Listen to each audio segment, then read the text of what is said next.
Assalamualaikum warahmatullahi wabarakatuh. Selamat pagi anak-anak ibu semuanya kelas 8. Hari ini kita lanjutkan belajar bahasa Indonesia bab 4 berjudul berekspresi melalui teks puisi. Jadi kita akan membahas tentang puisi ya.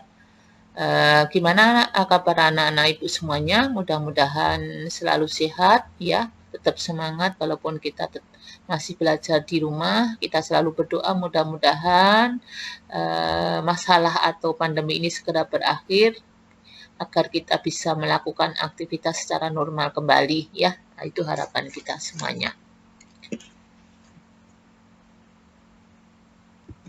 Membahas 4 unit ya, 4 poin. Yang pertama, identifikasi atau pengertian puisi. Yang kedua, memahami unsur pembangun puisi.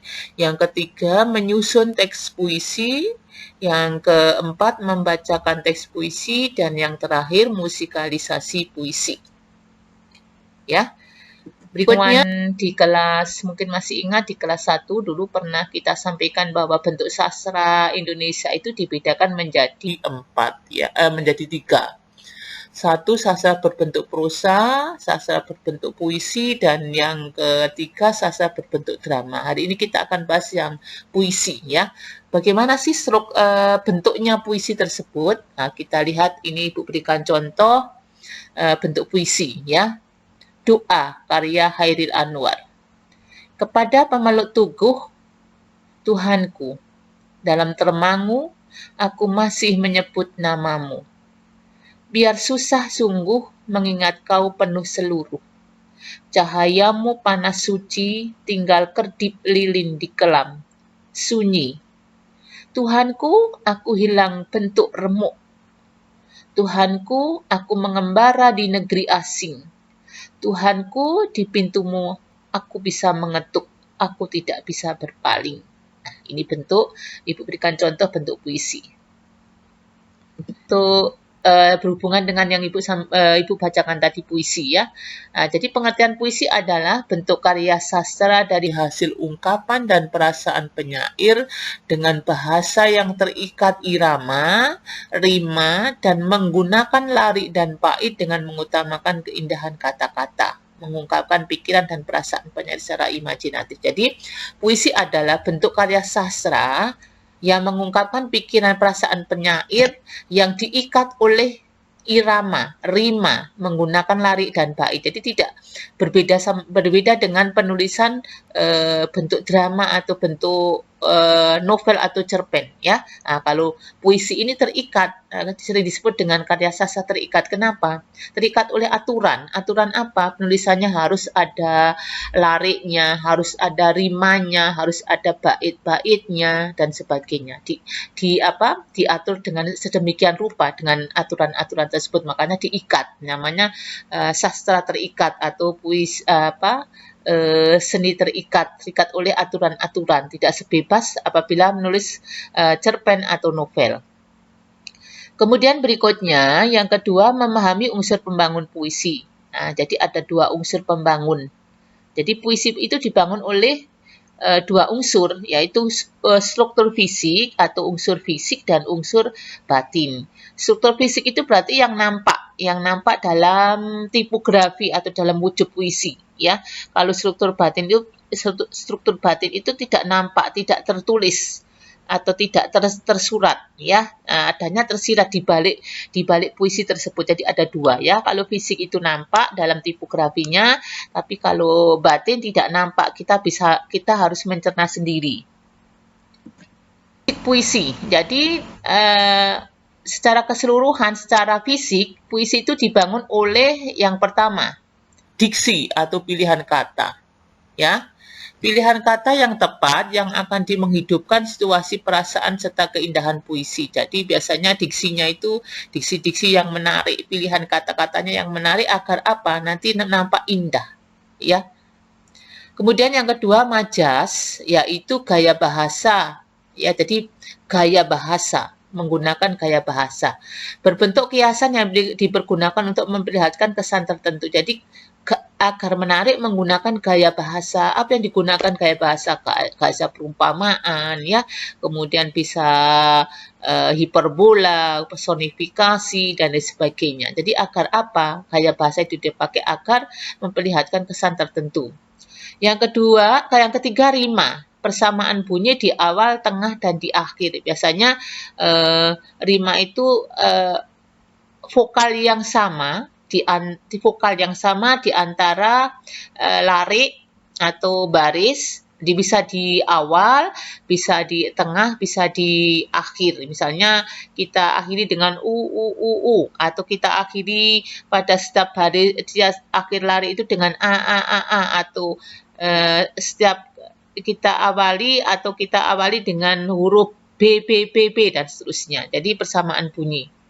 Kemudian yang keempat, imajinasi merupakan kata atau susunan kata yang mengungkapkan pengalaman indera. Imajinasi ya. Imajinasi ini berhubungan dengan pengalaman indera. Indrawi, misalnya penglihatan, pendengaran, perasaan, misalnya perasaan sedih ya. Kemudian pendengaran misalnya lagunya enak didengar, penglihatan misalnya indah ya. Kemudian gagah, melibatkan indera manusia. Kemudian yang kelima, kata konkret, yaitu kata-kata yang memunculkan imajinasi karena dapat ditangkap dengan indera yang menghubungkan kiasan atau lambang. Ya, kiasan atau lambang. Misalnya kalau kita lihat misalnya di situ ada gelap. Gelap melambangkan apa? Ada lambang misalnya ketakutan. Kemudian putih melambangkan apa? Suci. Nah, kemudian ada merah melambangkan apa? Misalnya keberanian dan sebagainya. Kemudian tipografi, yaitu berarti bentuk puisi, larik, dan bait. Ya, wujud puisi itu atau body puisi itu dalam bentuk apa? Larik dan bait. Nah, larik, misalnya satu bait ada 4 larik, kemudian kesatuan dari larik-larik itu akan membentuk sebuah bait. Atau satu kesatuan itu akan membentuk utuhnya itu larik dan bait. 7. Menggunakan kata-kata konotasi, yaitu kata-kata yang bermakna tidak sebenarnya. Jadi menggunakan kata kiasan ya. Menggunakan kata kiasan atau kata-kata yang tidak sebenarnya. Yang kedelapan, kata-kata yang berlambang atau simbol yang menyatakan maksud tertentu. Lambang-lambang atau simbol yang menyatakan maksud tertentu. Misalnya di situ kalau dalam Pancasila, gambar Garuda Pancasila itu ada bentuk rantai atau padi atau kapas dan lain sebagainya. Itu menggambarkan sebuah nilai. Kemudian yang ke-9, pengimajinasian adalah kata yang dapat menimbulkan khayalan atau imajinasi ya.